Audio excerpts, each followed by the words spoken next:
ఏంటంటే నేను ఒక ఎలక్టరల్ రోల్ని కూర్చుని ఎక్సెల్లోకి కన్వర్ట్ చేసి ఎక్కడెక్కడ మనకి హిస్టారికల్గా ఓట్లు బాగా పడుతున్నాయి, ఎక్కడ బాగా పడట్లేదు అని ఒక కాన్స్టిట్యుయెన్సీని నేను 2 ఎలక్షన్స్ స్టడీ చేస్తే ప్రెడిక్ట్ చేయగలను. So that is the power of contemporary data and data analytics. So మరి అప్పుడు నేను ఇక్కడ అసలు 80% గెలవను అని నాకు తెలిస్తే నా ఇష్టం వచ్చినన్ని ఓట్లు పెట్టుకోవచ్చు, దొంగ ఓటర్లను క్రియేట్ చేయొచ్చు.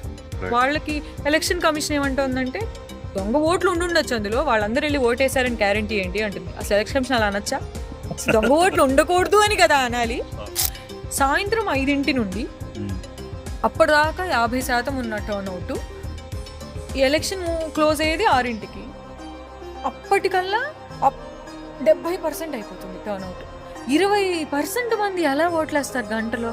అండ్ దీనికి సీసీటీవీ కెమెరాలు ఇవ్వరా మీరు? ఫుటేజ్ ఎలక్షన్ కమిషన్ ఆర్డర్ ఏంటంటే సీసీటీవీ ఫుటేజ్ 48 గంటల్లో డిలీట్ చేయండి. డిలీట్ చేసేది ఏంటి అంటే ఇది అన్డెమోక్రటిక్ కదా.